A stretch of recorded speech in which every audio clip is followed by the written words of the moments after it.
Welcome to Norse Code, the #1 podcast for your Minnesota Vikings. I'm your host and producer. My name is James Pagashnik. Thank you guys so much for listening.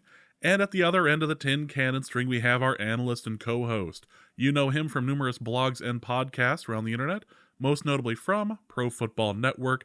He is Mr. Useful Human, Arif Hassan. Arif, it's time to do an honest-to-God playoff show. It feels like it feels like it's been a while, yeah. Yeah. That's fun. I mean, great. Don't have to preview the draft. No. I don't even know who's in the draft. Yeah, it's like, who cares about college football at this point? The Vikings are in a playoff game. Wild. This is what a time to be alive. What a time to be alive. And we will, in fact, preview the Vikings-Giants game in just a moment and go on to the mailbag as well. But before we start, thank you guys so much for listening to Norse Code. If you enjoy the show and would like to help us financially, there's a couple things you could do. You can go over to patreon.com/NorseCode and join up there for $3.50 a month, or a little bit less for the year subscription. You can get access to stuff like the bonus material, the Discord, and so much more. And a special thank you to our newest Patreon subscriber, a Mr. Luke Braun. I think that's how that's pronounced. I think it's Luke Bruin. Is that... I don't know, but okay. So my understanding is that this Lucas character lives in Los Angeles, University of California, Los Angeles Bruins. I think he's named after the mascot of UCLA. No, I don't think any of that is what's going on. But thank you to Luke Braun, whoever you are, for supporting the show. If you'd like to support us and get access to stuff like that, patreon.com/NorseCode, or you can go to paypal.me/NorseCode as well. That's a one-time donation. Wait. Does that mean he's in the Discord? Luke was already in the Discord. That's right. I'm an idiot. I had granted him chaos access. I'm going to kick him out right now. Well, while you're doing that, I'm going to tell people about norsecode.threadless.com, where you can get access to things like the merch, stickers, bumper stickers, magnets, cups, shirts, and so much more. Are you actually banning him? Are you kicking him or banning him? I didn't ban him. He can come back anytime he wants. But I did kick him. You did kick him, okay. You're just going to make him log in. Yeah, basically. Oh, that sounds like something you would do. All right, but again, norsecode.threadless.com for Norse Code merch and all of that. Let's get into the show. This is exciting. The Vikings are in the playoffs. The Vikings are hosting a playoff game. And there are a lot of people out there, including many Giants fans, who are very optimistic about their chances this time around. They've got a pretty good reason. I was going to say why, but they've actually got a pretty decent set of reasons for all that. There's a lot of analysts out there specifically that are picking the Giants because this is basically a coin toss. It was last game, and this is now a time where the Giants defense appears to be healthy for the first time all season. Yeah, I think, and that's part of the reason you could say that this is going to be. I mean, the game was 3 weeks ago. It's part of the reason it's going to be a little bit different. But like you said, even though Vegas, I think, still has the Vikings as 3-point favorites, this is kind of, you know how in March Madness everyone has to pick a 5-12 upset, otherwise their bracket is incomplete or whatever. It feels like everyone has the need to pick a wild card round upset, and this is the one that everyone's basically picking. Which, I get it. One score games, et cetera.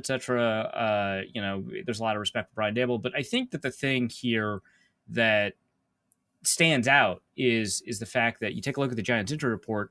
There's a bunch of players that they didn't have available to them, right? Because they did not have Adoree Jackson. I remember talking to our guest about that at the time. They didn't have Xavier McKinney.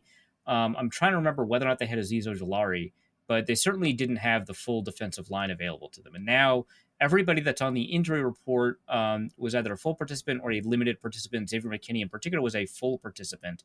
But Leonard Williams, limited participant, Aziz Ojulari, limited participant, Adoree Jackson, limited participant, John Feliciano, full participant. They did add 2 new names to the injury report. Evan Neal, their right tackle, who's struggled a little bit this year, limited participant, and Marcus Johnson, wide receiver, limited participant. That Marcus Johnson one is probably not going to be that impactful. But now that they've got all of those players back, it creates a pretty big issue for the Vikings. I think especially along that defensive line, offensive line matchup. I think that that's kind of the area that I'm most concerned, because the Vikings are less healthy there than they were when they actually played the Giants a couple of weeks ago, which creates, a number of problems. As the Giants get healthy, the Vikings get a little bit injured. And so I'm not looking forward to whether or not it's Blake Brandel or Oli Udoh playing against, Kayvon Thibodeaux, who's like second half of the season has been fantastic. Or Dexter Lawrence going up against whether it's Chris Reed or Greg Mance or Garrett Bradbury, or Leonard Williams going up against Ed Ingram. I don't love this group against that group. That's a big worry to me. And you pretty much only had to worry about the Ed Ingram matchup versus whoever, which he did not have a good game the last time they played the Giants, and a lot of that has to do with the way that they just kind of move some players around. So that's the worry. I think that it's totally fair as a Giants fan to be particularly optimistic that this is going to be a little bit different. That line to me is the biggest worry. I think, having Adoree Jackson and Xavier McKinney back is also pretty significant. There's going to be a lot of man coverage. We're just going to talk about this side of the ball first. There's going to be a lot of man coverage. The thing is, when you take a look at the way that they play coverage with the Giants, with or without Adoree Jackson, and I'm going to double check right now in PFF, they tend to play sides, even though it is man coverage. I mean, the same thing, right, with Sauce Gardner of the New York Jets, but they tend to play sides. And because of that, you do have the ability to pick your matchup a little bit. There are some weeks where they didn't play sides, right? Like I think week 3, they didn't play sides. Week 4, they didn't play sides. Week 10, they didn't play sides. So, sometimes you don't get to pick your matchup, but sometimes you do. I think here they'll probably attempt to adopt, what the Packers did, what the Lions did, what the Eagles did, and kind of move Adoree Jackson around a little bit, but not always. I think that sometimes you'll be able to move Jefferson in the slot. Adoree Jackson's only had 53 snaps in the slot this year, so there's some opportunity there out of the 600 snaps that he's had this season. I think that there is something to be said about finding ways to move Jefferson around to create these matchups. But I think for the most part, they will figure it out and attempt to do the same kind of bracket over thing. The Vikings struggled a little bit against the Lions. They got blown out against the Eagles. They got blown out against the Packers when they did that. I think that this is going to be kind of the thing that teams are going to keep on doing, that the Vikings have to essentially liberate themselves from, finding a way around. I think a lot of that's just going to mean we're going to see a lot more stuff underneath. TJ Hawkinson, of course, had a huge game against the Giants when they played. I think it was 109 yards, 12 catches, I think 16 targets, something crazy like that. And I think that is going to be kind of secondary. I think that they would prefer that again. They would just be like, hey, last time Jefferson got 133, Hawkinson got 109. If Hawkinson gets 150 and Jefferson gets 20, we're totally cool with that. I think that we're probably going to see them attempt to do that again, but it's against kind of what they want to do a lot of the time. They do like to play sides, but they will travel a little bit if Adoree Jackson is healthy. And I think a lot of that's going to be Xavier McKinney over the top of that too. So we'll kind of see. I think that having, options like, KJ Osborne, having options like Adam Thielen, those are nice, but the Vikings need to be more aggressive about using that when these situations come up. And that's been kind of the thing that has been pretty annoying, I think, about Kirk Cousins in a season where it's been fair to kind of criticize his level of play going down for a lot of reasons. I think one area where we don't tend to talk about it much, because we tend to talk about Kirk Cousins either, kind of being inaccurate or not playing in rhythm, or Kirk Cousins being clutch, coming up big in moments, having really good situational awareness, which is kind of distinct from his previous seasons. Those are all talking points about how Kirk Cousins is different. But I think one thing that kind of needs to be mentioned is that in previous seasons, Cousins was more likely to use his secondary receivers, right? Like, Adam Thielen and Stephon Diggs, they both ate, right? Last year, when Adam Thielen was available, you had him, catching passes. So I think that's the one thing about Cousins that probably needs to be discussed a little bit more, that over focus on Justin Jefferson. Weird thing to say about the best offensive player in football, but I think it makes sense. I think you can't force those passes. So in order for the Vikings to kind of come out of this, they will have to, if the Giants continue to attempt to shackle Jefferson that way, they'll have to make sure that they break Osborne free, take advantage of the fact that DJ Hawkinson is going to probably be even more open given that level of attention given to Jefferson and so on. So that's the concern, is that they finally have a cornerback that is capable of playing that type of coverage. Now, the difference, of course, is that Adoree Jackson is a good cornerback, but, Jair Alexander and Darius Slay, I wouldn't say Jeff Okudah is like quite up there, but I'd say he's better than Adoree Jackson. But those are all really good cornerbacks, borderline Pro Bowl level cornerbacks, right? In fact, Darius Slay, I think, has a good shot to be on the AP All-Pro team. I think he's on some other All-Pro teams this year.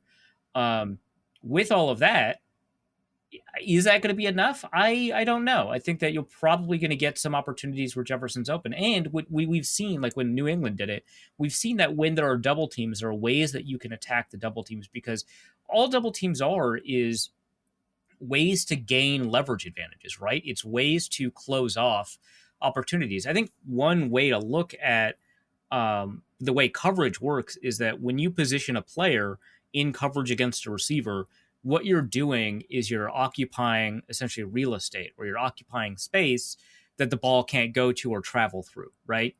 Obviously, the space is three-dimensional. You can throw over a guy and whatever. But, for the most part, there are areas where the ball has an opportunity to go, and that's positive, and areas where the ball shouldn't go, otherwise it's negative. If you've got inside leverage and the receiver's pushed to the sideline, there's a very small amount of real estate available for the quarterback to drop that pass and for the receiver to have a good chance of reeling that ball in, right? What a double team does is it just occupies another set of space, and it creates different areas, right, that the receiver can't go to. Now, if you're at the sideline, there's a double team, there's virtually no area that you can throw the ball to. But if you're over the middle of the field, if you're running, like, say, you look like you're running a dig route, you're about to hit an in-breaker, and you've got a cornerback underneath your receiver, and you've got a safety on top driving down on the dig route, then the area completely from the quarterback's perspective, the area in front of the receiver is closed off in the direction that he's about to run to by the safety. The area underneath the receiver, closest to the quarterback, is closed off. But the area towards the sideline is not. And so you need to attack new leverages. You need to make sure that when they do that double team, when they perform the action of closing off real estate, that you find new space for that ball to go to. Because a good route runner, there's a lot of ways to describe good route running. One of my favorites is that they're a storyteller, that they tell a story to the opposing defense, and then they break that story. They essentially lie, right? I'm going to run this route. No, I'm not. I'm running this route. Another way to view it, and this is the way Sterling Sharp put it when he was coaching wide receivers, or when he was asked to give wide receivers tips. I guess I don't think he ever coached, but the way Sterling Sharp put it was, your job is to create exclusive real estate for the quarterback, which is why I'm using that phrase, is because Sharp used it. And I think Jay Norvell, the wide receivers coach that wrote basically the definitive wide receiver book, also said it that way, is that your job is to create exclusive real estate for the quarterback. You could do this in a variety of ways. Tricking defenders is one way, but, getting explosive, being explosive out of your breaks is another way, right? You don't necessarily have to trick a cornerback in order to get open. You could just be faster than them, right? So your job as a receiver is to run to grass and find open space that the quarterback can throw into. And against New England, those double teams had particular leverages that they were attacking, and the Vikings went in a different direction and found new space. So there are ways to attack these double teams, so long as the Vikings are on the same page, right? If the receiver's running, quote unquote, the wrong route, or runs a route that the quarterback doesn't expect, that's not helpful. But, if they know how if they know how the Giants are going to double team, which I don't think they will know, but if they have an idea, then they can attack against it. So that's probably going to be one way that they'll be able to get out of it.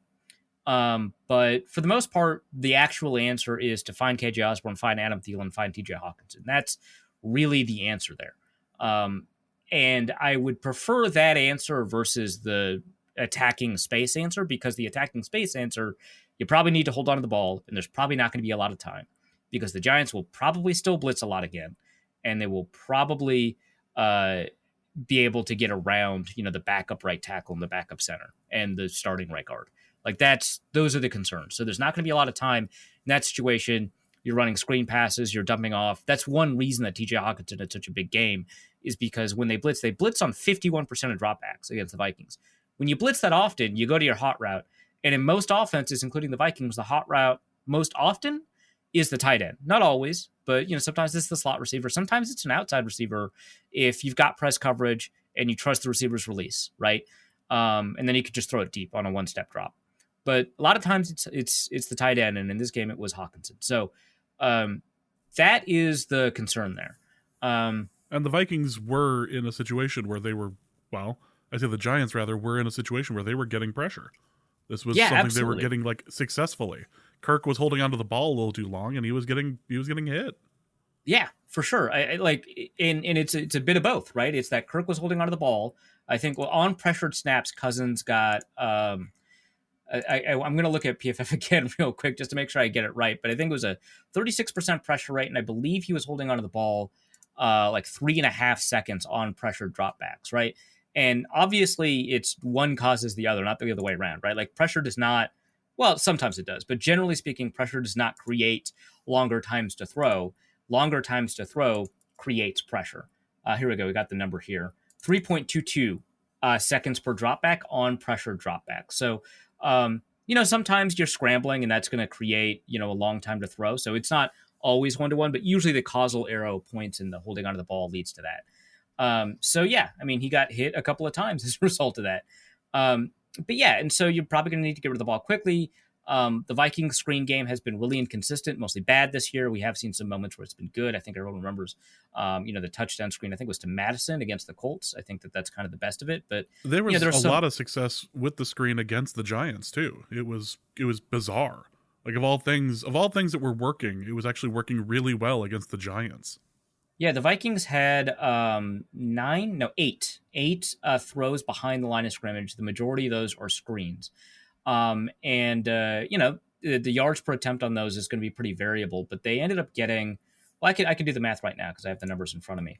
But they ended up getting about 8 yards an attempt on those screens. Not a super high success rate. They had one that was exactly 8. They had a couple, I think the ones over the middle or between the numbers rather, which are primarily tunnel screens, usually to the running back, sometimes to the tight end, depending on the offense. Those averaged 9.8. On the left side of the field, they only averaged 3.5. So it was a little bit up and down, but that's what screens are. So against the Giants, it worked out. Against the Colts, it worked out. Their screen game has gotten a little bit better over the course of the season, but it is still one that I'm a little bit wary of. But that is a good way to attack blitzes because they're already taking players out of that area of the field. So there's fewer tacklers available to attack those screens. All of those are options for defeating that blitz. One thing that they have to pay attention to is that the Giants are getting a little bit more comfortable about playing Micah McFadden at linebacker. So they've got Jalen Smith. That's not been great. They've moved Landon Collins essentially to linebacker. But the worry is that because Micah McFadden has been playing a little bit more, and he played entirely in the Week 18 game, which is a sign that he's not solidly established as a starter, right? I mean, there's only 53 players in the roster, so at some point you have to play these guys. But McFadden has been playing more ever since about Week 10. He played a little bit in injury relief around Week 3 and 4, but since Week 10, he's played a lot more. Against the Vikings, he didn't play, the most snaps in the world is about 38. He played his most snaps, obviously, in Week 18, but they're playing him a little bit more, and he's getting a little bit better. So that's something to kind of pay attention to. But for the most part, and that's the guy that's going to be kind of responsible for, detailing all of these screens. That's something that, they'll have to pay attention to. But for the most part, against, this heavy blitz look, there's going to be, some opportunities to throw some screen passes, to throw some slants, to throw some hot routes, and so on. The way that, I think I want to take a look at this defense overall is there haven't been many opportunities to see whether or not the Giants have changed their approach. They had a Week 17 game where they didn't blitz very much at all. Also, it was against the Colts, who they were playing like Nick Foles, right? So like whatever. And then Week 18, I didn't even look at those numbers. Doesn't matter to me. They played all backups. Who cares? So they haven't blitzed very much since playing the Vikings. They also have not played meaningful defense since playing the Vikings. So it's really difficult to get a sense of who these Giants are going to be heading into this game. But I think that if they change that back end plan where you've got a safety bracketing along with a cornerback, you are taking players out of coverage, right? If you're running a lot of cover one blitzes, for example, you've got a single high safety up top and that guy's a center fielder. And so you're blitzing one person, right? So you've got 5 eligibles. You've got 5 cornerbacks covering those 5 eligibles, and your 6th guy is the deep safety. That means you're rushing 5, right? You either switch to cover 0 and rush 2, right?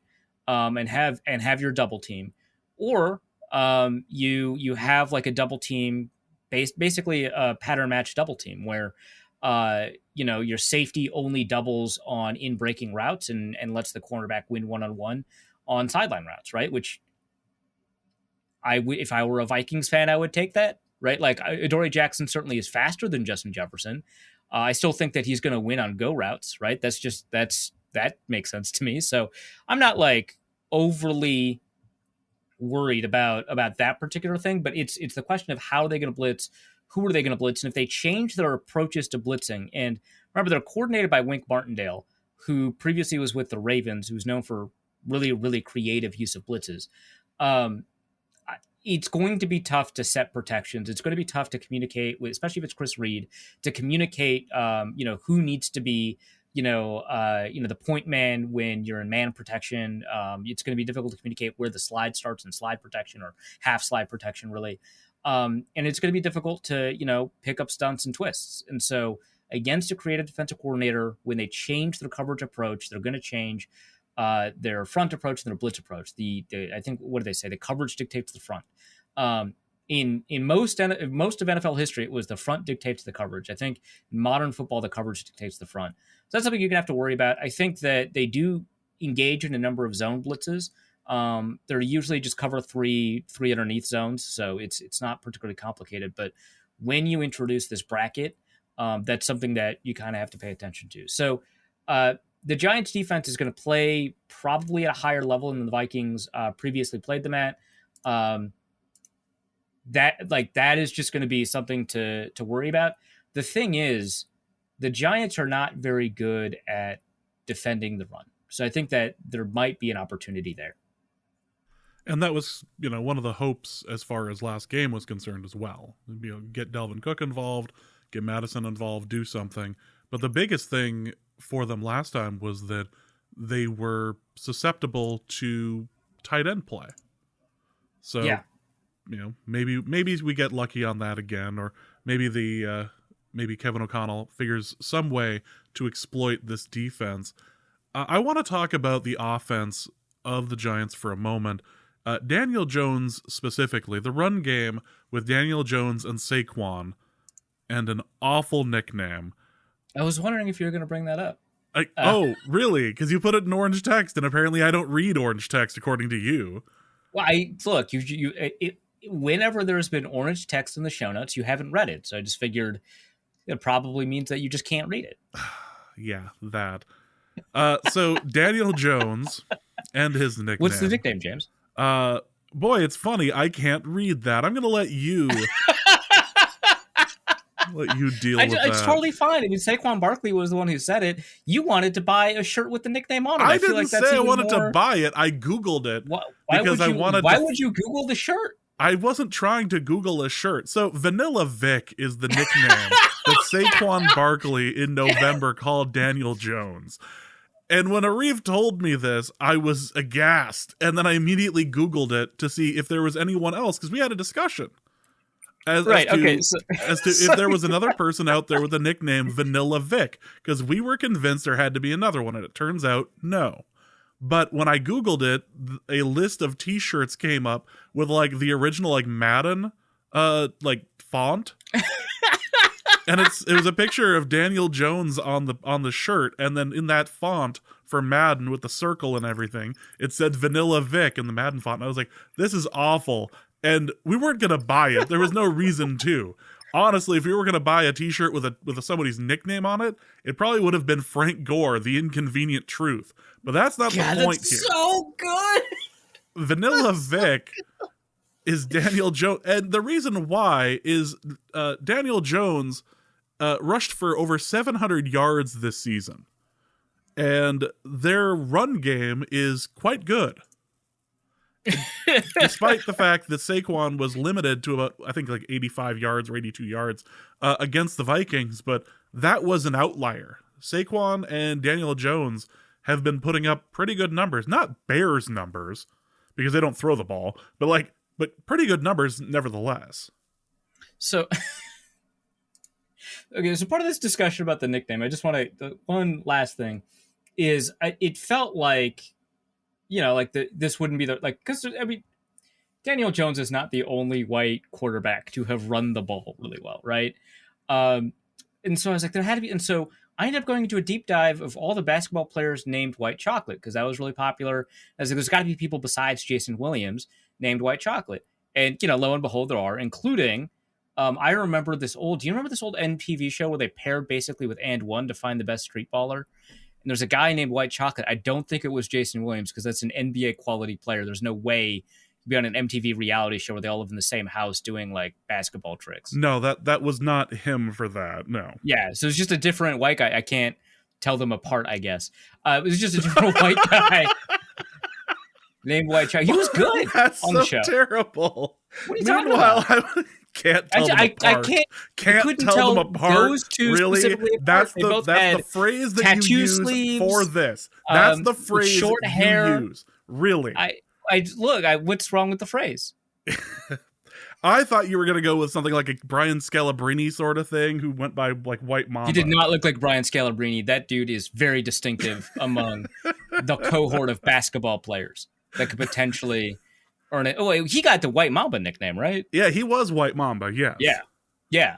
Which we've mentioned this on the show before, but like it's not Pro versus Joe's, but it's like basically that. But it's just Scalabrine going up against people who think he can't play. God, I love that. Anyway, the Giants running game. Yes, let's now that. Okay, by the way, Saquon Barkley was the one that gave him the nickname. Yes. It was caught on a live mic. I think you mentioned it, but Yes. I wanted to clarify. Saquon Barkley was the one that gave him the nickname. This is not something Arif is just going to start calling him now that he's a national writer. That's actually. I gotta send a message to my editor after the show.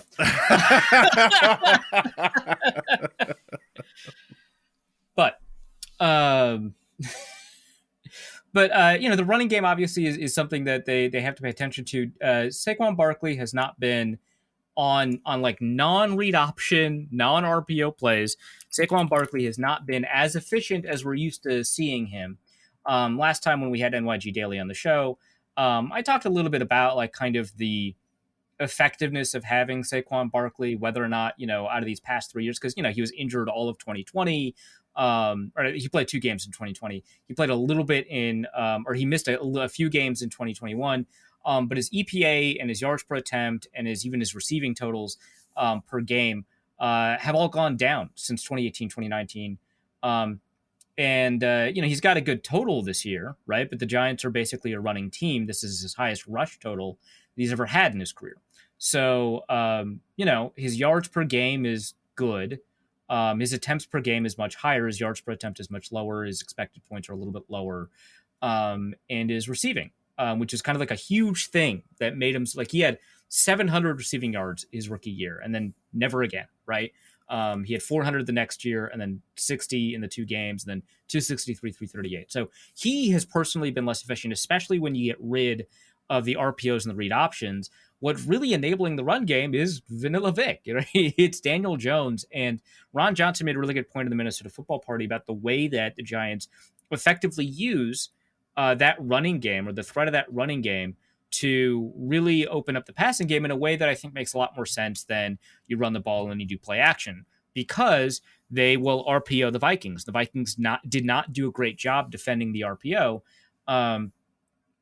And the example that Ron Johnson gave was specifically when I don't think it was Danielle Hunter. I think it was a blitz. No, it was Jordan Hicks. Yeah, it was Jordan Hicks coming off of the edge, blitzing, and he had to make a read, right? And obviously Daniel Jones obviously has to read Jordan Hicks. So Jordan Hicks has to make a decision about whether or not he's going to attack the quarterback or the running back, or potentially call off the blitz and float into coverage. But that's a decision you make not after the snap, right? That's a decision you make before the snap. So after the snap, he's rushing towards the quarterback. He has to make this decision. He could jump up in the air and try to clog that passing lane. So those are basically his three decisions, right? Attack one, attack the other, clog the passing game.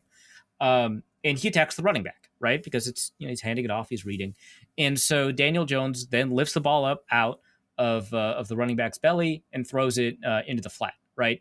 And the Vikings just did not do a great job against these RPO type looks, but that's how they open up the passing game. Daniel Jones right now has the lowest depth of target that he's ever had in the NFL. He has a pretty decently strong arm, right? He actually has a pretty decent deep ball too, but they really haven't been using it very much. The percentage of his passes that go deep is just, it's the lowest it's been. And so when you, and like this applies also to like the individual players, right? Like Saquon Barkley's average depth of target as a receiver is also lower than it's ever been. And so when you take a look at kind of all of the things that characterize his level of play, it's seemingly conservative play, but it's buffered by this explosive running game, and they attack the edges specifically. So they'll go after Za'Darius Smith, who, last time I talked about Za'Darius Smith's run game, I mentioned, at least on the show, I mentioned that it was much weaker than his pass rushing, which is fine. You pick one, you want to pick that one, right? But I would say that he has done a better job over the past, I shouldn't even say the past couple of weeks, the second half of the season, he's done a much better job defending the run. Just kind of generally, he got destroyed in the Green Bay game, but just generally speaking, that has not been an issue for him. He's done a pretty good job the second half of the season, which is uncharacteristic for him. He has not historically been a great run defender. I mean, his 105 pressure season against Green Bay, he was fine. But, for the most part, he's not been a great run defender. He has been a good pass rusher. Now, for the Vikings, the second half of the season, he's been good, but they're probably going to attack him anyway, in the same way that Everson Griffin was a good run defender until he had to defend the read option. Za'Darius Smith is good at a lot of things. He was not a super athlete coming out of college. He was like the fifth best athlete at edge coming out of Kentucky in the last 5 years. It's been an issue because, if you drop him into coverage and for some reason he ends up having to run upfield, that's going to be a problem. If he has to win speed, it's going to be a problem, but he's a really great technician. He's obviously quite strong. But if he has to make a decision and then make up for his decision as an athlete, the change of direction for him isn't there as it is for Danielle Hunter. So that's probably who you're attacking in that read option game. And that's why Daniel Jones has 700 rushing yards, the most he's ever had. This is the highest that Daniel Jones has ever averaged in terms of yards per attempt. So he's throwing shorter than he ever has, but he's getting more yards per pass attempt in total. Like, he's being helped a lot with yards after the catch. A lot of that has to do with that RPO stuff I just talked about.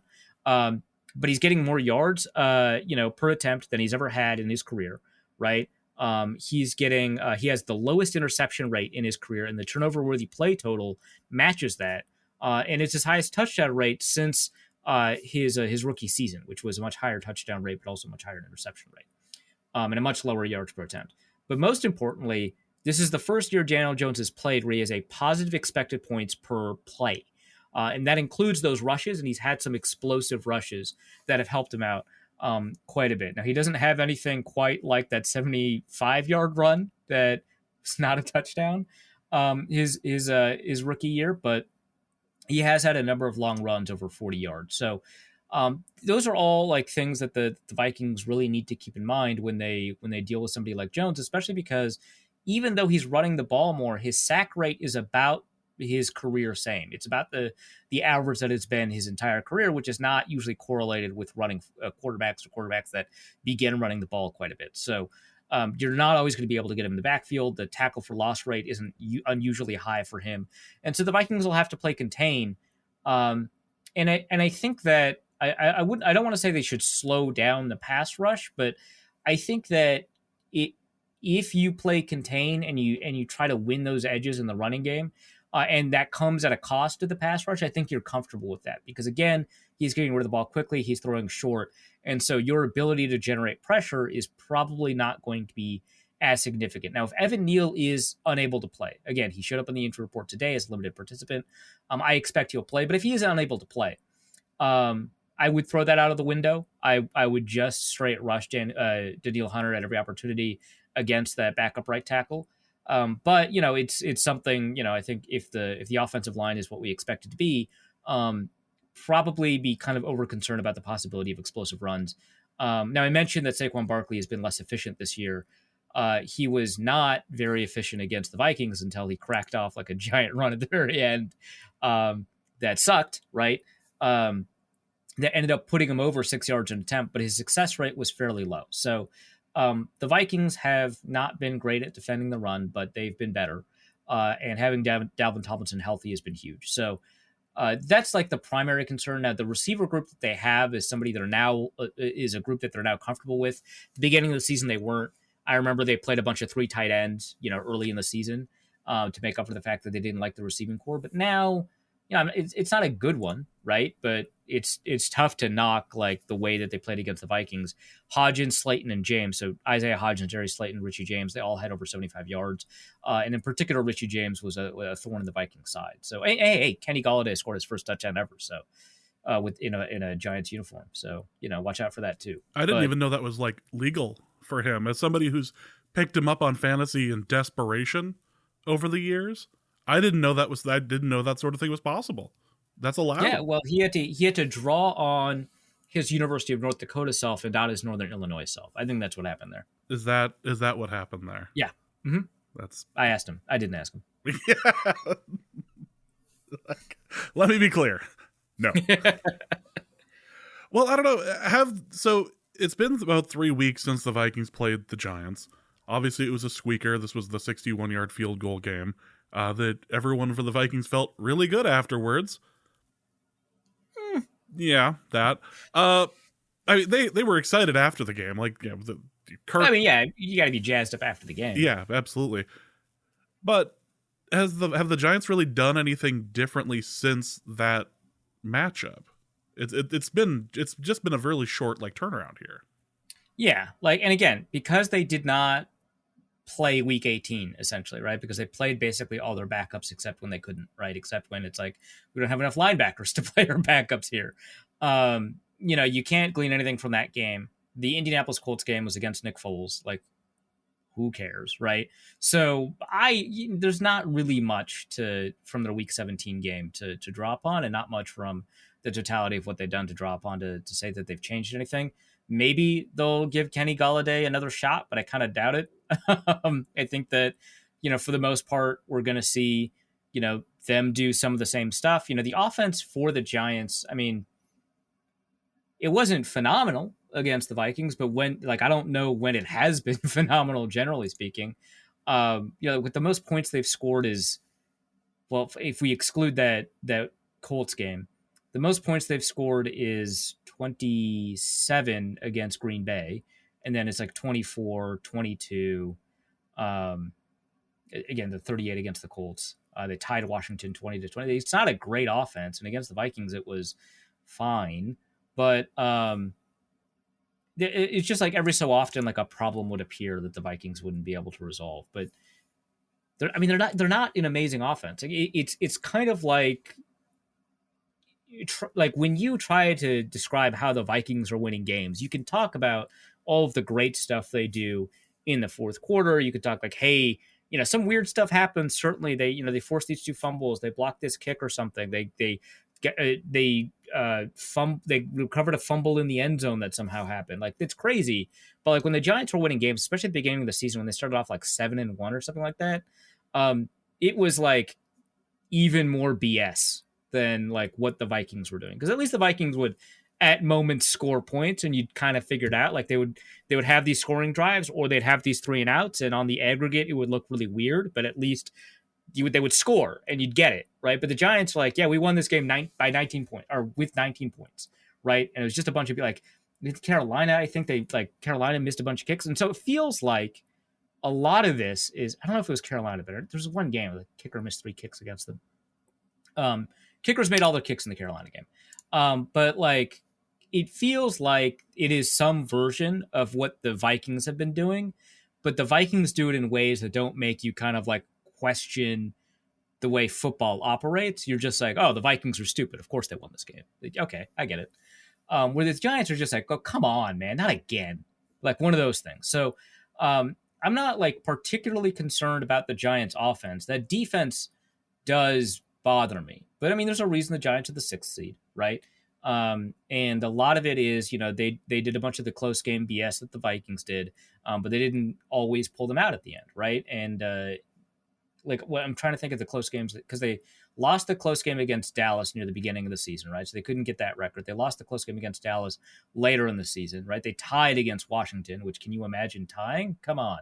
And then they lost a close game against Washington, and they obviously they lost a close game against the Vikings, right? So they don't have the same kind of close game record. But, this could be, the scenario where they play, a good enough defense to hold the Vikings tight, and then the Vikings lose the first close game that they do all season. And, of course, that happens in the playoffs, and that feels kind of appropriate to the Vikings. So it feels like that's on the table, and I think that Daniel Jones running is going to be a big part of it. But, yeah, it's not an offense that overall generally scares me. They just need to make sure that they lock down this mediocre receiving core. It's not a great receiving core. They've been getting stuff out of it, but they just got to make sure they don't get worked by them. You have 2 first-year head coaches out there in a playoff game. This is a rarity. Yeah, and playing each other. Yeah, that's pretty unusual. Yeah, this is absolutely unusual. And to think that the Vikings are in a situation with Kevin O'Connell to potentially move on to the second round, or see, that's the thing, is that the Vikings losing this game would, I believe, if I'm paraphrasing you, apologies, but this would basically prove to all of the haters and all of the people who've been screaming all year, this is not sustainable, blah, blah, blah, that, yeah, all that's true. Meanwhile, if the Giants lose, they're playing with house money at this point. No one expected this team full of practice squad signees, waiver wire people, and like free agents. No one expected them to do anything this year. So the fact that they made it to the playoffs is their Super Bowl at this point. So maybe it's time the Vikings send them home. It's about damn time.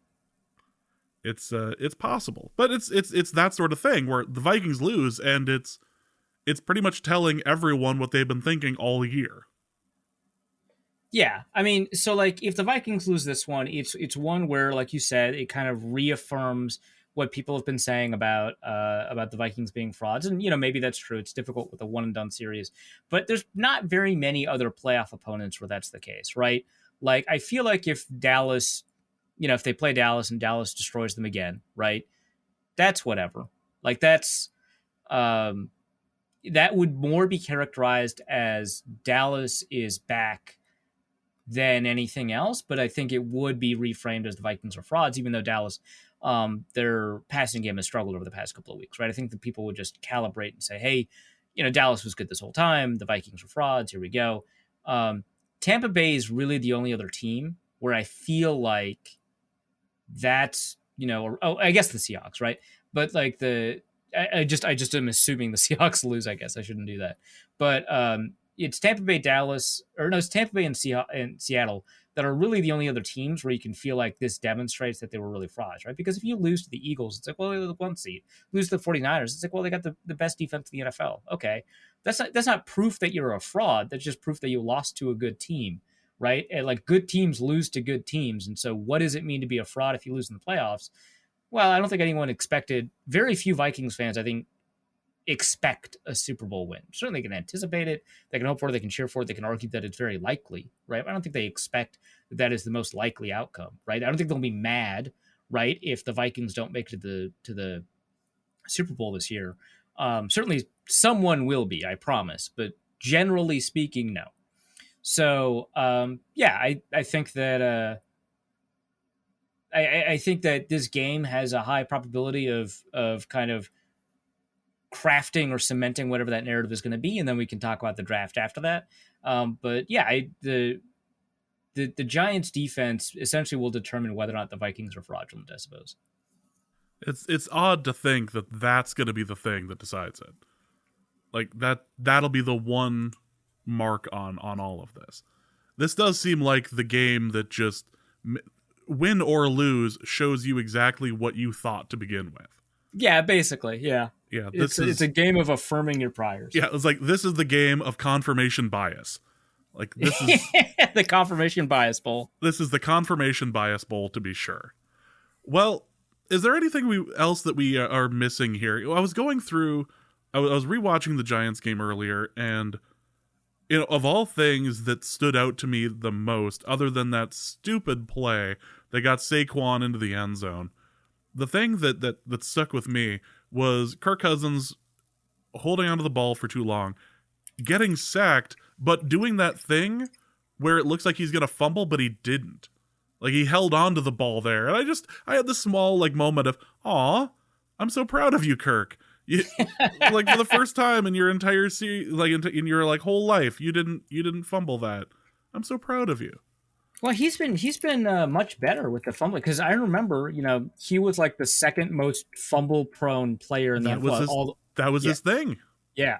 I mean, all the most fumble prone players are quarterbacks. So if I just say the second most fumble prone quarterback, that's good too. Number one, of course, Carson Wentz. But got to get that out of the way.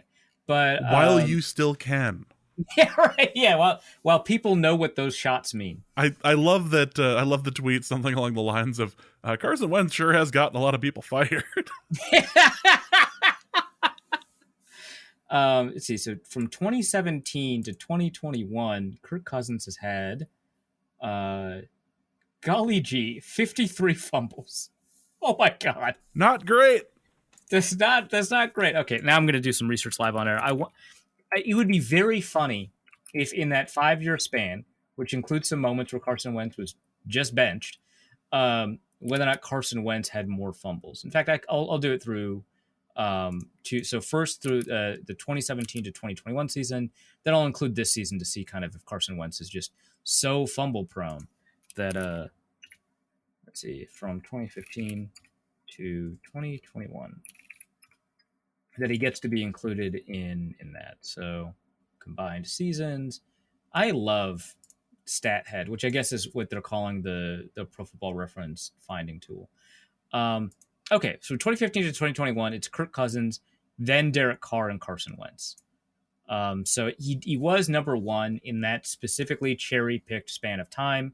If I only pick the times when he was... Oh, this is from 2015. I meant to do 2017. If you only pick the times... Yeah, because Carson Wentz didn't even play, right? So, okay, 2017 to 2021, Carson Wentz is 52. Cousins is 53. So that's the thing. And then I probably not then from 2022 then. Cousins at 70. No, 60.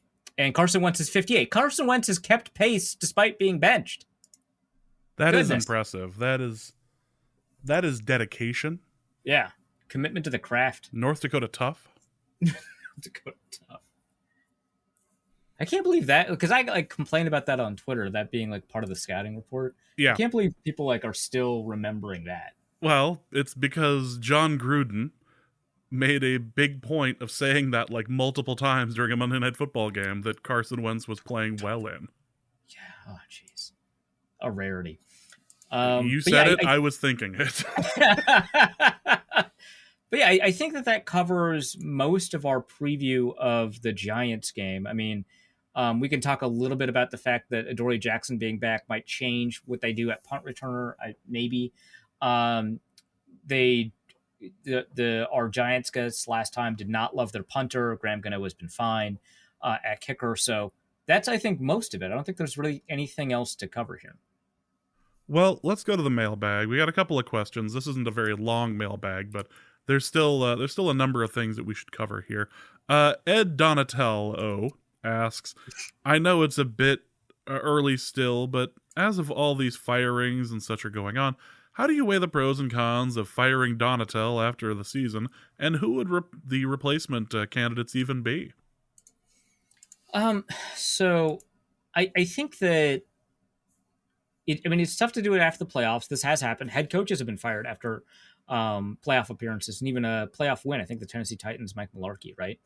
I think that it's not like incredibly tough. You could obviously promote from within. If we take a look at the Vikings coaching staff, you've obviously got Mike Pettin, which I think is kind of the natural movement there. But he had some issues with being the defensive coordinator in Green Bay. You know, you kind of have to figure out if that's something that you want to deal with. But I think that that's kind of the natural move there. I know that Luke has floated in the past that you kind of want to stay with the same scheme, so that people are kind of familiar. The thing is, I don't think so. I think that it is ideal if you can keep it within the same scheme. But I don't think that that is so important as to kind of change what you do in order to find kind of the best way to maximize a lot of these players, especially if that scheme does not take advantage of what the players necessarily do very well, right? So I think Mike Pettin, who runs a different scheme that's much more actually like the Giants' defensive scheme, than anything else, I think that that is probably the best place for you to be. But, you know, Durante Jones, who I don't know if he's kind of deserved a promotion or anything like that, but if he's got a better defensive mind, certainly that's an option. And then there's not a ton of other guys that kind of qualify there, right? You don't want to, you know, promote Steve Donatel, who's only quality control anyway. Maybe Greg Minuski, the inside linebackers coach. But there's not a lot of other guys that kind of qualify. Chris Rumph, you kind of probably want to keep as the defensive line coach. Mike Smith, maybe, but he's kind of the pass rushing specialist. I don't think that you want to get rid of that. So there's not a ton of other guys that qualify. That's the internal group. Outside of that group, right? Potentially, I think Vic Fangio is like available. I don't know if he wants to take a defensive coordinator job. He's a consultant for the Eagles, so certainly he's available. You could just bring in Fangio, right? You could just do that. I know that you could probably. So the Los Angeles Rams have given all of their coordinators the permission to seek jobs, and they don't have to, or not all the coordinators, all of the assistants, right? And they do not have to earn a promotion in order to seek that job. So Sean McVay basically is not going to block anybody. Now, if you go from a position coach to a coordinator position, you cannot be blocked anyway. But let's say Raheem Morris wants to be a defensive coordinator somewhere. He could just do that if he wants. He's a head coach candidate right now, so maybe not. But that is an option, right? You could. I know that there's like relationships on the Los Angeles Rams like defensive room right now anyway that you could probably raid. I'm going to look up a couple because I know that there are some names that stand out, and then obviously the Los Angeles Chargers coaching staff you could take a look at. So I'm going to take a look at that as well. The Chargers coaches roster, Los Angeles Rams coaches roster. So you take a look at who the Rams have. Aside from like Raheem Morris, right? You could take a look at maybe Chris Beek, maybe Jonathan Cooley. In fact, as the defensive backs coach, it probably might be Jonathan Cooley. I think that would kind of fit. A guy named Eric Henderson is there, not related as far as I can tell to EJ or Aaron. But, you know, that's somebody that you could take a look at, but he's the defensive line run game coordinator. I think the most likely scenario is you get somebody like Jonathan Cooley in, and he's familiar with the system. He does defensive backs coaching. That's something that you could take a look at, or Chris Beek, the linebackers coach. He has 24 years of experience. But I think that you don't need to restrict yourself to the scheme. And again, you can take a look at that Charger staff. They've got a linebackers coach, Michael Wilhoit. They've got a secondary coach, Derek Ansley. All of those are people that you might potentially want to talk to as somebody that, and they've got a Donatel on the staff, right? So clearly there's some relationships running through these two teams. That's somebody that you could talk to if you wanted to maintain that. But my pitch is Gerard Bayo. And this I mentioned on the Minnesota Football Party. That's not a joke. I know that people are upset with the Belichick tree. I also know that you're not asking him to be a head coach, first of all. Second, the thing with the Belichick tree is a lot of these guys don't have the confidence to be not Bill Belichick. Mike Vrabel, who was never in the coaching tree, he just played for Belichick, right? But Mike Vrabel had the confidence to not be in that coaching tree, right? To not be Bill Belichick, right? Brian Flores had the confidence to not be Bill Belichick, and I know, he got fired. There's this whole thing, but he won like his final 7 games there in Miami. I think when he was fired, it was a huge surprise to everybody, and I think that speaks to the fact that actually he was a fine coach. This kind of weirdness about him interacting with the quarterback. Don't have to worry about that. He would be a defensive coordinator. He's interviewing in a couple of places, but my pitch is Jerod Mayo. He definitely, in my eyes, has the confidence to be not Bill Belichick.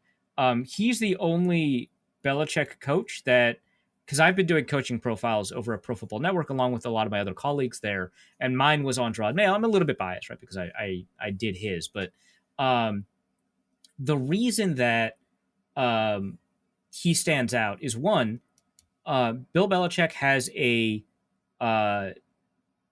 strong bias for not wanting to teach his coaches, which is to say, the reason Joe Judge and Matt Patricia came back to New England to be essentially co-offensive coordinators, right? The reason they came back, the reason Belichick wanted them back, even though he had a defensive coordinator kind of in the combination of Jerod Mayo and Steve Belichick, they had their special teams coordinating.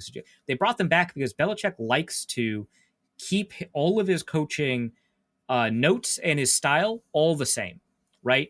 And so he doesn't want to bring in a new coach. Jerod Mayo became a position coach faster than anyone in New England Patriots history under Bill Belichick. There's like 21, 22, 23 years, right? The only person to skip all of that stuff without having done college, without having done quality control, without having done Canada, whatever, right? And he just became a position coach faster than anybody else in the history of Bill Belichick.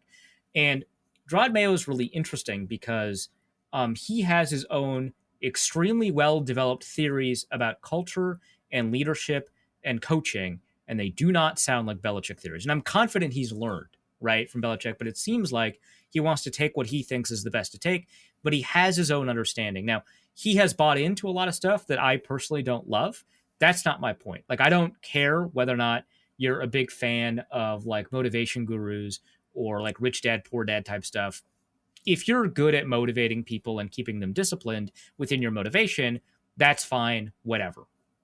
I don't think that he's a Belichick coach, but also doesn't matter because you're not hiring him to be a head coach. I don't think that one of the problems, for example, with Josh McDaniels is that he does not seem to have interpersonal skills. In fact, when he got hired by the Raiders, he openly acknowledged it and said he was working on it. A crazy thing for your multi-million-dollar head coach to say, right?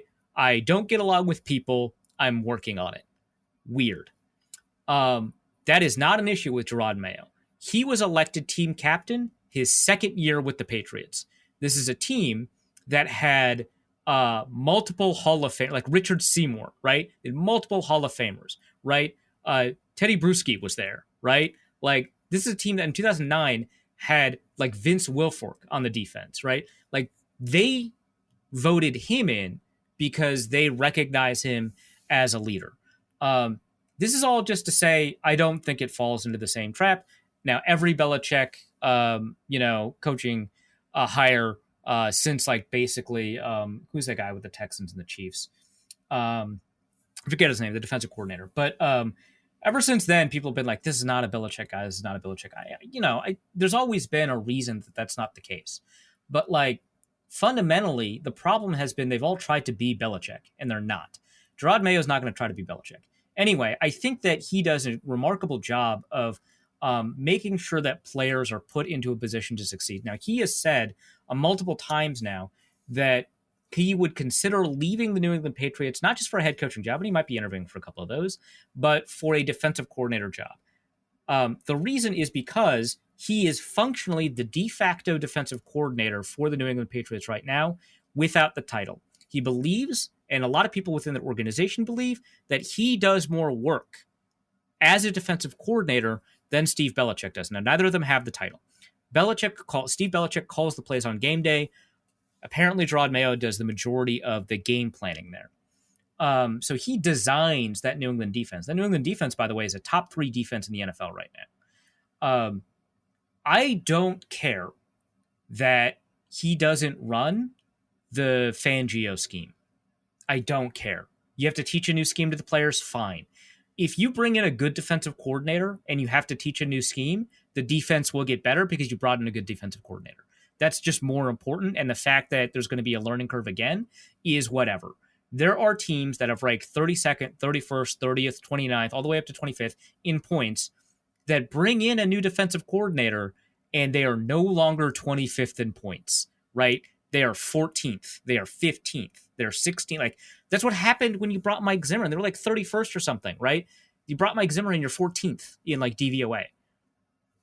Why? Like, that's what a good defensive mind does. I don't like, yeah, you have to learn. That's fine. You're starting from step one.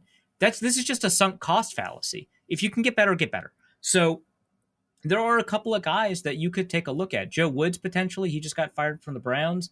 Now, that's not the greatest way to lead a potential candidate discussion, but he's familiar with the Vikings overall. Obviously, he's not familiar with the specific staff, and the Browns defense was pretty decent last year.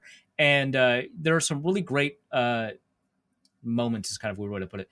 Really great, like, isolated pieces from that Browns defense that you can take a look at. And obviously, when they've got a bunch of players injured, I think Jeremiah Owusu-Koramoah. The cornerback that's not Martin Emerson, was Denzel Ward. When you've got like all of these injuries on defense, some of that, can create some issues, but, sometimes fired coordinators can end up being pretty good coordinators in their third or fourth time around or the next team that they're at. So that's somebody that you can bring in that I think would be better than Ed Donatel. So I think that you're fine starting over because teaching a new scheme is whatever as a challenge compared to bringing in somebody that can maximize the players that they have. The New England defense is substantially different this year than it was last year. Last year was a pretty good defense, substantially different than it was in 2019. 2019 is one of the best defenses of all time that we never talk about, that 2019 New England defense. In terms of EPA per play, they were phenomenal. And he shows up, he knows that they don't have the players that they have in 2019, and he coordinates a top 3 defense this year. He knows how to use these players. He knows how to use players. That's what you need. You don't need Fangio Staley guy. Now, I understand why that defense is so popular in the NFL, why that scheme is so effective. It fundamentally draws upon the way that football philosophy is going, and it attacks it. That's wonderful. I think that it is important to be pass first in the modern NFL, and that's what that scheme is, right? But if you can't use your players effectively, none of that matters. And I think somebody like Gerard Mayo, potentially somebody like Joe Woods, you're probably not going to be able to hire a Ejiro Evero, although that possibility exists, right? And then you'd be able to run the same scheme.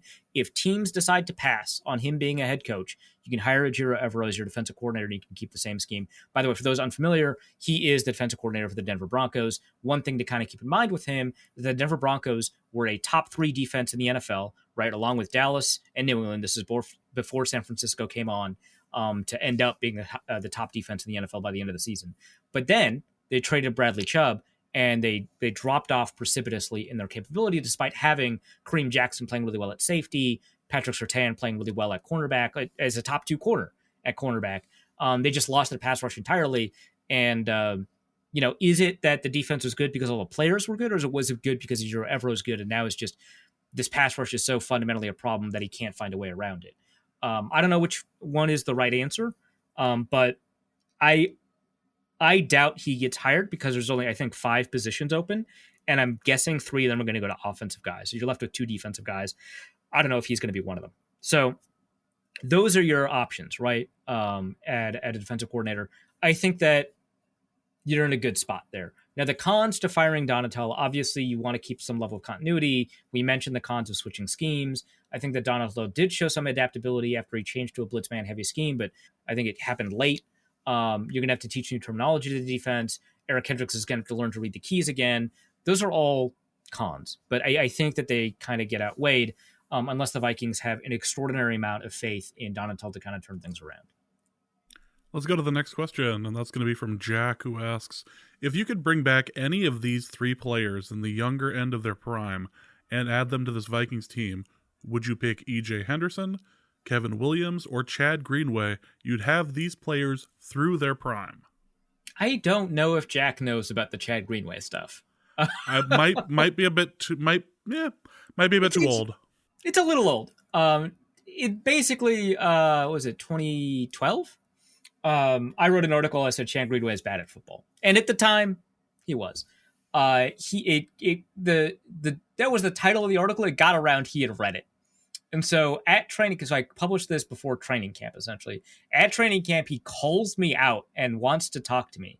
So we end up having a really long discussion about it. But we've been having kind of an antagonistic relationship ever since then. On his birthday, he got a pick six, right? Yes, we were at that game. Yeah, we were at that game, but it was like I was just trying to remember if it was his birthday. Yeah. Yes, it was. And he tweeted at me after the game. It's been good, but like it's an antagonistic relation. But the thing about Greenway is I don't think that he was always bad at football. I think 2008 to 2010 Greenway was just really astounding stuff, and he didn't make as many Pro Bowls as he should have. In fact, I believe he made the Pro Bowl in 2011, a year late. But I think E.J. Henderson at his prime was a much better linebacker. And that's not an insult to Chad Greenway. Henderson was phenomenal. And if it wasn't for the fact that his femur broke in half and they ended up having one of the best comeback stories in the history of football to get him back on the field before it became too inflamed for him to play again, you end up like in a really unfortunate spot. And some Vikings fans, in fairness, might confuse him with Aaron Henderson, who was functionally fine but had some interpersonal problems, or not interpersonal problems, just personal problems that made it difficult for him to be consistent. And so he couldn't play as well as his brother. But E.J. Henderson was potentially borderline all-pro talent. I mean, he was really phenomenal. I think out of all these players, Kevin Williams is the best player. You would have to play him in a rotation with Dalvin Tomlinson and Harrison Phillips. But it would be nice to have some interior pass rush. Kevin Williams is primarily known as a pass rushing defensive tackle, and he was astounding at that in his prime. A Pro Bowl quality player, although probably not this year, given how strong the defensive tackle group is this year, but a Pro Bowl quality player that made a number of Pro Bowls. I think that he was probably the best player of this group. It's just he would see less playing time than the other two, because you'd pick him immediately over Jordan Hicks, right? Than the other two. I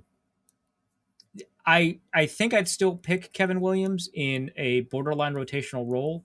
So in a 1,000 snap season, all three of those players, Harrison Phillips, Kevin Williams, and Dalvin Tomlinson, would probably end up playing about 700 snaps each, maybe Harrison Phillips a little bit less. But that's kind of the rotation that you'd kind of foresee. The thing about Kevin Williams is that he was a really good run stopper. It's just when you play a lot of your career next to Pat Williams, that's the guy that you're calling the good run stopper because he was a monster, right? Kevin Williams was so good at run stopping that when the Vikings ran out of nose tackles, they switched him to nose tackle, and he was astounding there. So, it's fine. That's fine. I would probably pick Kevin Williams, acknowledging that E.J. Henderson would be available for more downs just because of the way that rotation would work out. Next question is going to be from Brian Jellerson, who asks, I feel like the most fraudulent path to the Super Bowl is playing Seattle in the divisional and Tampa Bay in the NFC Championship game. But who would be the most fraudulent Super Bowl opponent? My pick is Miami, mainly due to the hype they've had all season, and I'd like to add, and the fact that they don't have a quarterback. Yeah, they don't. Also, you should probably add in the next question, too. Yeah, let's do that and go to Ingram's Left Foot, who asks, for a Reef's wild card rooting guide. I keep seeing people, Vikings fans, hoping for a Seahawks upset to get another U.S. Bank playoff game. Who should the Vikings root for this weekend? I'm not sure playing Dallas at home is a much better option than hoping Purdy comes down to earth. So I think it's impossible for the Vikings to play the Seahawks because of the reseeding that happens, right? So I'm going to read it directly from an article so I don't get this wrong. I'm pretty sure it is impossible for the Vikings to play the Seahawks in round 2 because what ends up happening is reseeding. So I'm looking at this article from ESPN just to make sure I have everything right. But in the playoffs, the number 1 seed will host the next team remaining with the lowest seed. The Seahawks are the 7th seed. No matter what happens, they will always be the lowest seed. And so the Philadelphia Eagles, if the Seahawks win against the San Francisco 49ers, right, then we reseed the divisional round so that the Eagles play the Seahawks and then the Vikings play the other game, right? So that's the nature of it. You cannot play the Seahawks in that first game. If you take a look at the rest, I mean, the only other game that they can really pay attention to besides their own is the Buccaneers Dallas Cowboys game. So the lowest seed possibilities are either the Seahawks or the Giants, right? If the 49ers win and the Vikings win, then the outcome of the Buccaneers Cowboys game produces whoever plays the Eagles, right? Because they would be the lowest seed no matter what. And then the Vikings would play the 49ers. You don't want that to happen if you want to create the best possible scenario / the most fraudulent version of the Vikings. So you need the Seahawks to win in order to make that impossible. Obviously, if the Vikings advance, they have to win. So the lowest seed cannot be New York in order for the scenario to happen. It has to be Seattle. So Seattle has to upset the 49ers.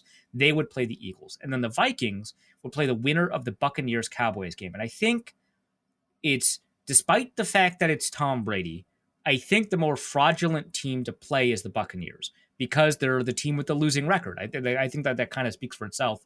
If you wanted to argue that the Vikings are a fraudulent team, you do a better job doing it by saying they beat the Buccaneers than doing it to say they beat the Cowboys, right?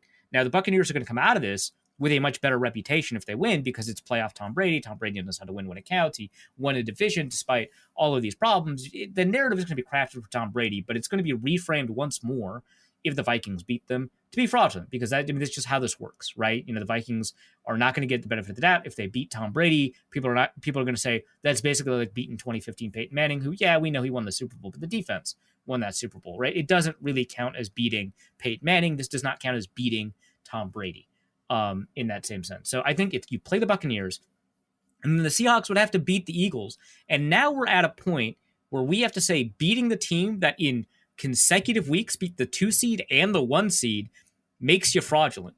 That's tough, but it's tougher to not be fraudulent playing the Eagles. So it has to be the Seahawks. So the Vikings play the Seahawks in the NFC Championship game, and you have to root for, the Seahawks are like 9.5 point underdogs. I don't know what they'd be against the Eagles, but I'm guessing 11, something like that. Like, that's rough.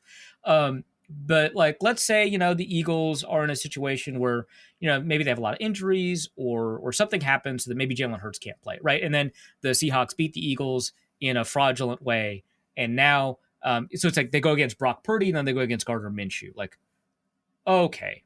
And I guess Jalen Hurts is sore, right? Maybe he has a setback. So possible.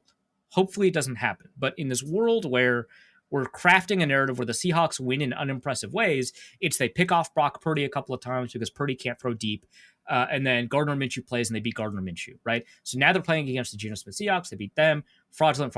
They beat the Giants, the Buccaneers, and the Seahawks. Okay, so who in the AFC is the most fraudulent? I think it's either a Baltimore Ravens team with Anthony Brown. So Lamar Jackson was either limited or did not participate in practice recently. Tyler Huntley did not throw. I think he has a broken finger. I know Teddy has a broken finger, so I might be confusing all of the hand injuries that are occurring in the playoffs. But yeah, meanwhile, Lamar just hasn't practiced because he's hurt.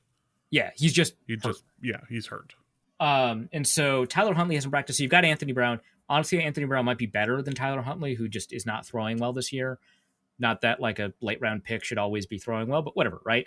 So Anthony Brown or Skylar Thompson for the Miami Dolphins advancing all the way. And again, you have to be in a situation where, because the top 3 teams in the NFL are all in the AFC, my opinion, right? You could make a good argument that the Eagles are one of the top 3, but to me, it's the Chiefs, Bills, and Bengals, right? So now you have to make the argument that whoever beats the Bengals, Bills, and Chiefs is fraudulent somehow, right? I don't know how, but it happens, right? But I'm guessing, well, here's what happens, right? Miami beats the Bills through some shenanigans. It's a cold weather game in the snow.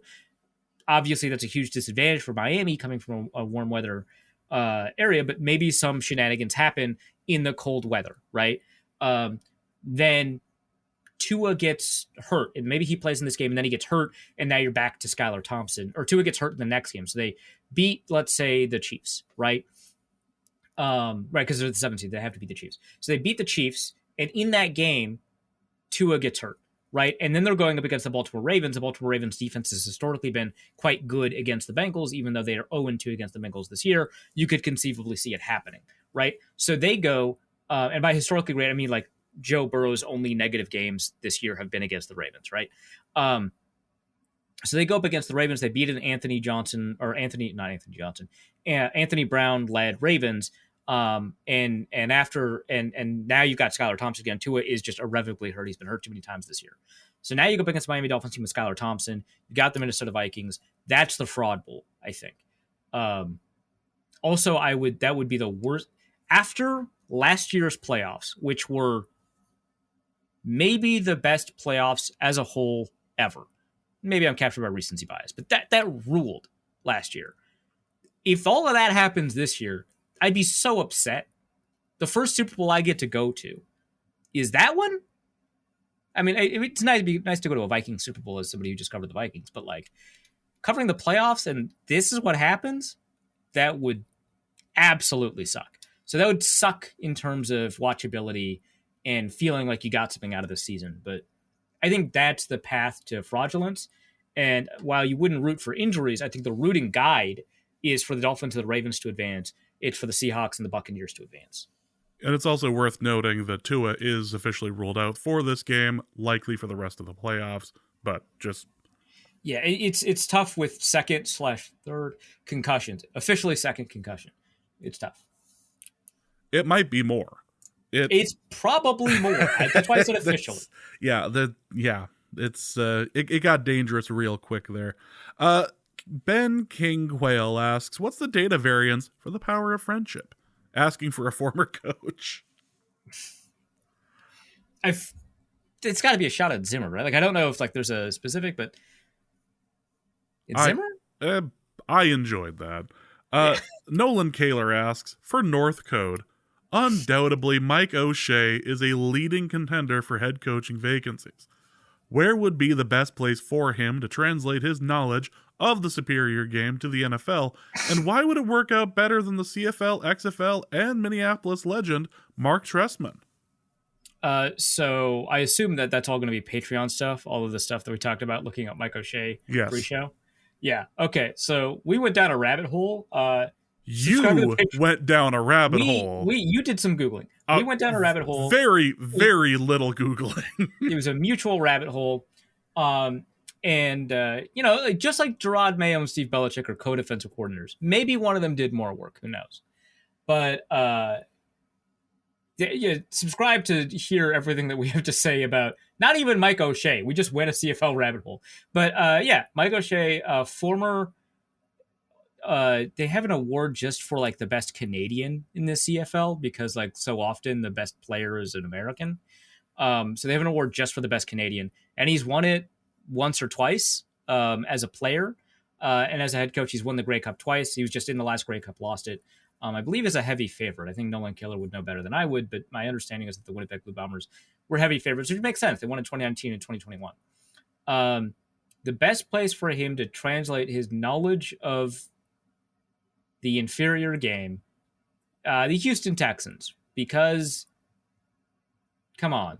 I think, one thing that you could probably say about him is that he knows how to build a culture. And I think that the most broken culture in the NFL right now is probably the Houston Texans, at least in terms of organizational, in order to win games type culture. So that's like one element of looking at it. I think that, his experience as a player, I think he was a linebacker, I want to say. His experience as a player would probably be helpful in terms of kind of, not like most coaches are, when we talk about coaches who have previously been players, we overstate the importance of that.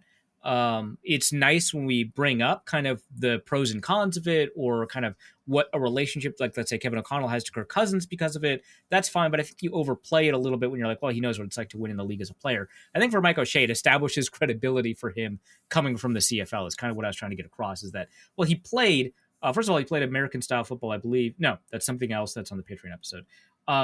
He played at like Gulf College or something. It's just a sound.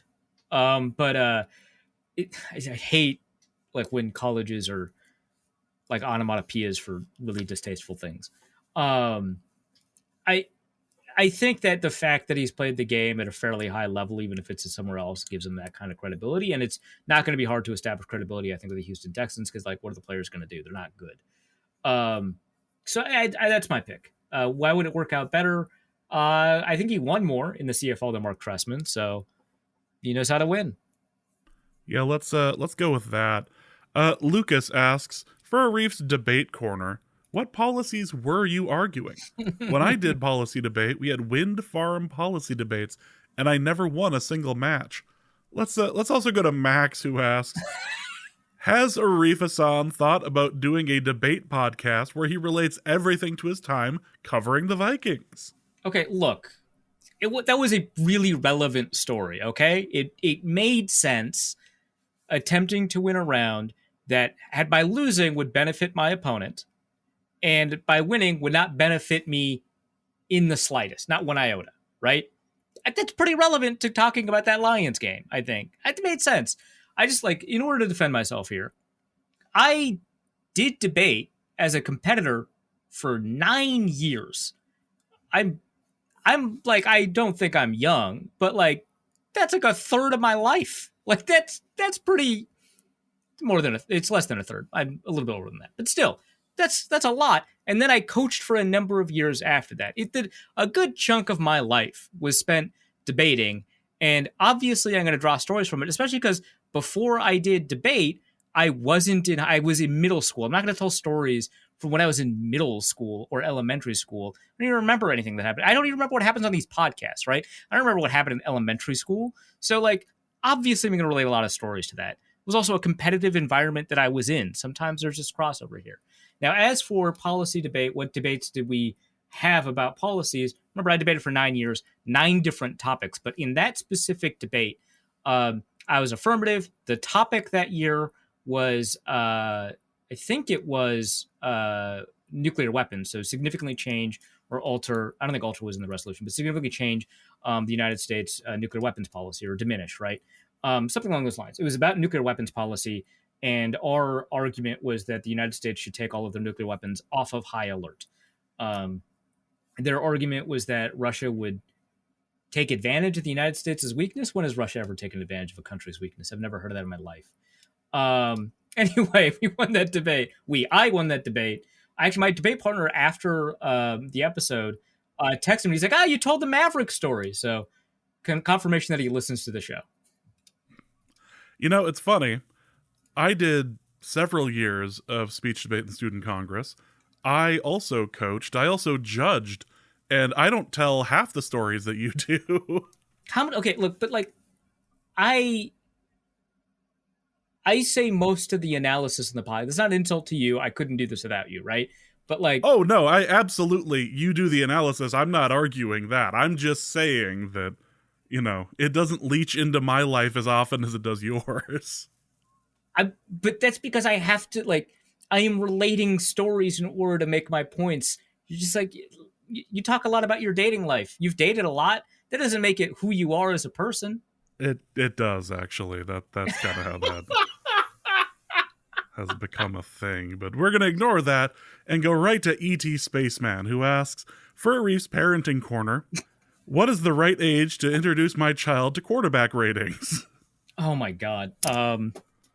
Immediately. Not because it's a good thing for kids to be interested in quarterback rankings, or for anybody to be interested in quarterback rankings, but so that you can inoculate them against quarterback rankings. So you can say, hey, here's a quarterback ranking, practice safe browsing, avoid these sites on the internet. It really is like the chicken pox of football Twitter. Right? Yeah. So I don't want you to get shingles later. You're getting chicken pox now. We'll do it now.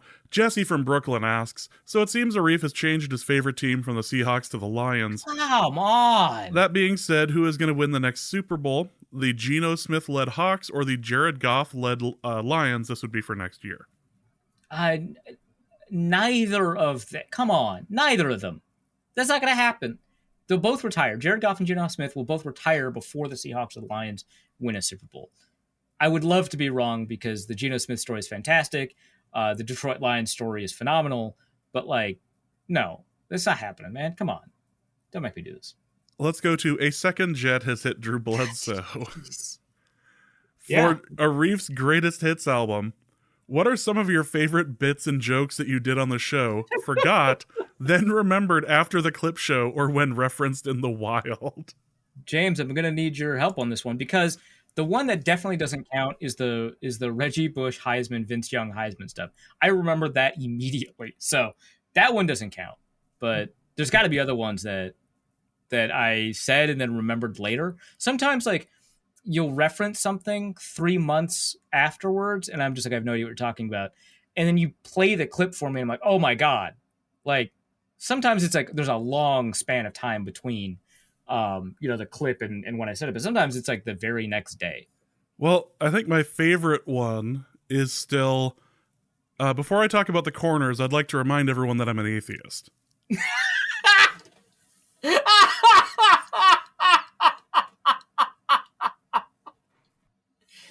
This is what I say when I say the great thing about not remembering your own jokes is that you end up thinking you're hilarious. So I think there was that. What led to the discussion on Ben DiNucci being a savior of sorts. Ben DiNucci and the footprints in the sand.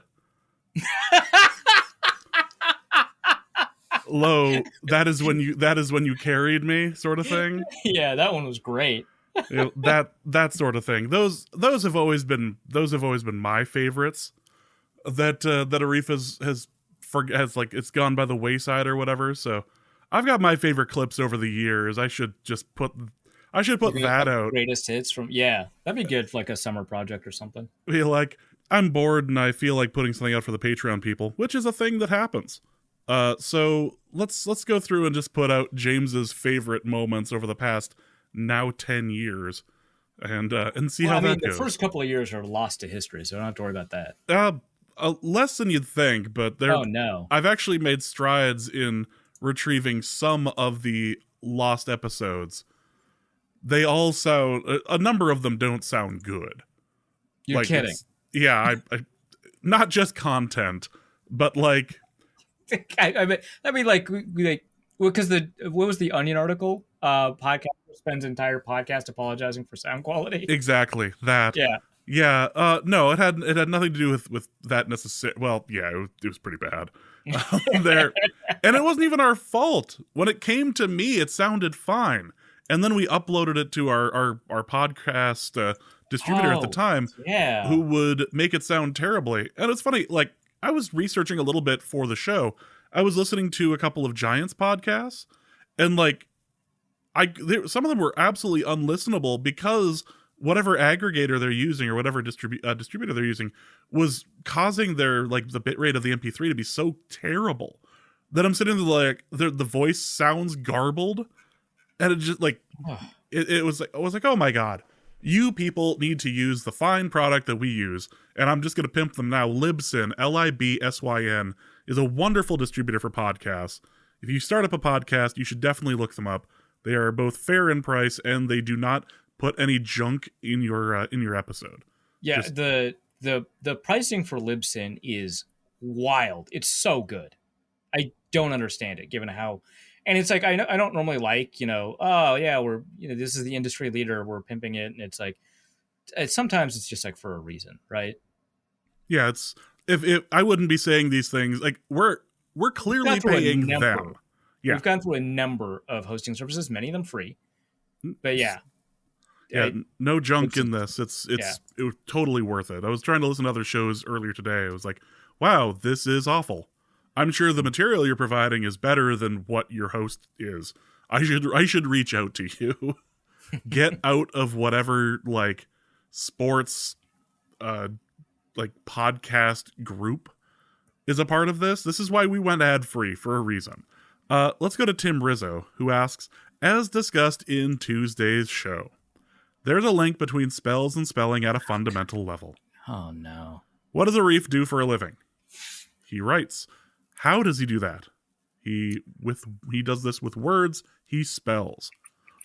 With hundreds of thousands, if not millions, of words written over the years about the Minnesota Vikings, it appears Arif has dedicated his professional life to practicing the art of not only spelling, but spells perhaps targeting the Vikings.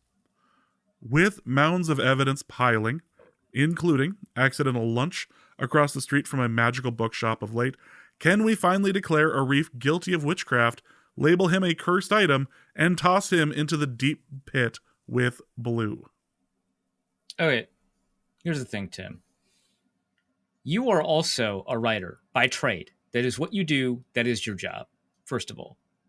Second, you literally have written about magic. I went to your Twitter profile. This is maybe the second time in very recent memory that I got so mad at somebody that I went to their Twitter profile. Good Lord. I already knew this about Tim. Let's be clear. I already knew this about Tim. I went to your Twitter profile, and your pinned tweet is about an esport. It's about Heroes of the Storm, a Blizzard product, ending their competitive pro circuit for Heroes of the Storm, which is a game where players can cast spells. That is more directly related to Magic and writing about Magic than anything I've done. Okay, so let's take a moment of self-reflection, Tim, and think about whether or not we're projecting. Okay, just that's first. Second, no. Absolutely not. Absolutely not. There's no mounds of evidence piling. This is just loose connections. This is like a Pepe Sylvia moment for you. The fact most people use words. I just want to make this clear. That doesn't make them spellcasters. A lot of people use words a lot because that's their job. A lot of the things that we do are related to communicating something at some point, maybe many times. So most people are not magicians, nor are they practicing magic, nor are they magic adjacent. That's just not a thing. So you can't, I just picked a sushi place that was cheap and nearby. Okay. That's all I did. The other ones were closed. I picked 2 others. They were closed. Okay. There's nothing to do with any of this. I didn't even know that. Why would I know? I looked for sushi places. I didn't look for bookshops or whatever, right? Why would I look for bookshops? So no, that's ridiculous. I just found the etymology of the word spell because I got annoyed by a blog, which honestly drives half the mailbag content anyway. You feel better doxing this guy? That's not doxing. It was pretty close to doxing. I just said what his pinned tweet was. At Tim Rizzo, by the way. There. Now we're good. I was wondering if you'd fall for the bait there, and you did. Yeah, I know. Yeah, it was. Yeah. I appreciate that. I'm all about just little wins right now. So, especially because I don't do the analysis on the show, so I'm just trying to prove my worth here. Luke Braun asks the final question, and let's have him be the final question since he's now a Patreon subscriber. God. I assume he's just trying to take it down from the inside. Luke Braun asks, Luke Braun asks, for James's relationship corner, how do you salvage a date after you start meowing like a cat? So, Meowgate is a thing. Hashtag Meowgate. And it was started because of a woman who had posted, I believe, on Instagram. Correct me where I'm wrong on this. I think it's TikTok, but it doesn't matter. It was reposted to Twitter. Yeah, it was reposted to Twitter. It was either an Instagram thing or a TikTok thing. Either way, we're worse off for it. And she had said that she was on a date with a member of the Minnesota Vikings when this particular player started meowing at her during the date. And all of the Twitter was trying to figure out who the player was. And there's a number of people who absolutely believe that it is a certain player. Others, I was a part of the discussion on Luke's Discord trying to figure it out. I was of the belief it was either our punter or it was Jalen Reagor. I was voted down.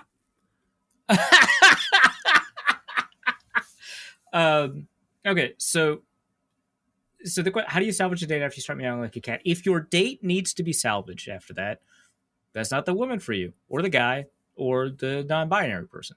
That's not the person for you, right? That's just, if that's the thing that you do that you like to do, maybe don't get it out of the way right away. Maybe you ease them into it, right? But that's a second or third date thing. At least, right? Probably don't do it on the first date. Let them get to like you before you do the weird stuff. But if they are just turned off immediately with the weird stuff, you're never going to get that back. It's always going to be in the back of their mind. They might, record a TikTok. Who knows? But also worth noting, like, if you find yourself on a first date and it's not going well, and you need an out, and you're too Minnesota nice, polite, maybe this is time. Maybe this is how you get rid of said date. Yeah. So salvaging is not really kind of the question. It's that you're deploying your filter mechanism, but you're doing it a little bit too early. Now, if they're not turned off by that, right? If they're not, at least, that doesn't mean you found the right person, but it does help a lot.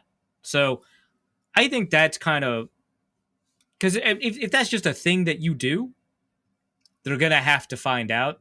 Again, maybe a little bit later. Maybe it's something that they have to learn to love, but in order to do that, they have to think that you're worth it. So maybe, again, wait a second. But like, you do it on the first date. It's a thing that you do. Can't help yourself, I guess. I don't know. Maybe the player in this case just watched Super Troopers recently, and they were just trying to play the cat game. That's entirely possible. Yeah, like that is a possibility. Salvaging that.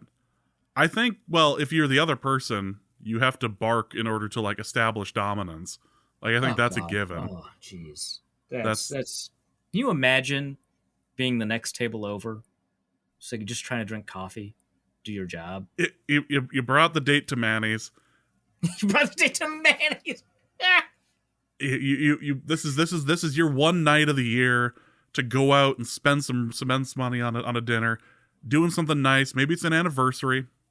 Maybe it's just, maybe you're trying to salvage your marriage. Things haven't been going well. Maybe somebody lost their job, and maybe it's somebody's birthday. Just trying to bring a little bit of hope, trying to salvage what's left in this life.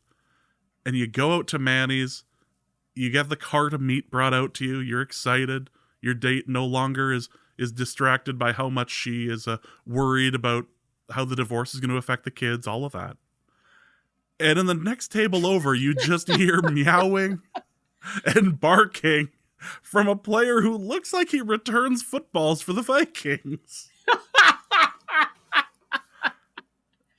And that's what leads to the divorce. Like that's what ends things. Yeah, that's the stress level's now too high. Now you can't focus on repairing your relationship. Do you hear meowing over there? I don't hear meowing. All I hear is the disappointment of you and your mother, and all I hear is your mother. Like it just turns into a big thing. Well, okay, but then you would be saved a little bit when the barking starts, right? You'd be like, see? Oh yeah, at that point it'd be like, oh, see, I was right. Oh, now you have to be right about everything. Like it turns into that. Well, if that relationship's not worth saving, get out of that one. Yeah, that's no bludgeon of beef is gonna save that. Yeah, but yeah, if you think that date is worth salvaging and you need to salvage it, just say that you were referencing Super Troopers. Yeah. And hopefully that's what it's reasonable. Like if you just start meowing without attempting to hide it inside words, that's a pretty difficult ask. But hey, you've never seen Super Troopers? Yeah, great movie. I'll show you the movie. Yeah. Yeah, at that point you have an in. You be like, oh yeah, well after this, come back to my place. We'll watch Super Troopers. Show you Super Troopers. It's a fantastic movie. You can get yourself a liter of cola on the way home. It'll be great. That is going to be it for this episode of Norse Code. Hope you guys have enjoyed it. Arif, what do you have to plug? For ProFootballNetwork.com, I've got a bunch of coaching profiles to mention that. I've got a bunch of game proof. I wrote about 6 paragraphs or so on every single game. I isolated kind of the elements of the game that I think are going to be the most important. For example, Seahawks versus 49ers. I'm picking that one because it's the first one on the schedule. I just want that to be clear. I talked about, the deep passing game, how that doesn't exist for San Francisco, how it's pretty important for Seattle, how the two defenses kind of respond to that, and what the yards after the catch game for San Francisco means for Seattle specifically, using a lot of the specific statistics that those teams have produced, right? So I talk about the comparisons between the Chargers and the Jaguars in terms of like which quarterbacks have been supported historically by the franchises. These two young quarterbacks have played really excellent football over the past 2 years, but they haven't always been supported by the team around them. So I talk about some of these storylines that are pretty important for all of those, and I've got them for each game. And I talk about kind of why I like the spread and why I don't. And I include a bunch of advanced statistics that kind of tell you what I think the story is between the two teams. So you can find that over there at PFN. Also do occasional video hits. Anytime a coaching change happens, I talk about that. And of course, we've got all the positional power rankings. We've got an all-pro team up there that we all kind of participated in and had some spirited discussions over. And then later, I'm going to kind of review the various all-pro teams that have been put together by the various media outlets and kind of compare them all. Well, that's going to be it for this episode of Norse Code. If you guys have enjoyed it, we'll be back next week to discuss, hopefully, the Vikings winning against the Giants. So we're hoping for that. But for Arif, my name is James. Thank you guys so much. And please remember that this is not sustainable. And we'll be back next week. Norse Code is the largest and only division of Norse Code LLC. You can find Norse Code on the Daily Norseman, SB Nation's Vikings blog, at dailynorseman.com. You can also find it on iTunes, Apple Podcast, Spotify, Stitcher, Google Play, and wherever fine podcasts are aggregated. Our Vikings blogger extraordinaire and generally useful human is Arif Hassan of Pro Football Network, and he can be found at Arif Hassan NFL. I am your producer and host, and my name is James Pagoshnik. You can find me at the show's official Twitter feed at NorseCodeDN or my personal account at Big Mono. If you'd like to donate a few bucks to the show, you can do so in a few different ways. You can go to patreon.com/NorseCode and donate there. For $3.50 a month, you get bonus material and more. You can also go to paypal.me/NorseCode for a one-time donation, or you can go to norsecode.threadless.com and pick up some Norse Code merchandise. Any questions or comments that cannot fit in a tweet can be sent to norsecodepodcast@gmail.com. On behalf of the Norse Code staff, thank you so much for listening. Our formula is this. All things are possible through the power of Ben DiNucci.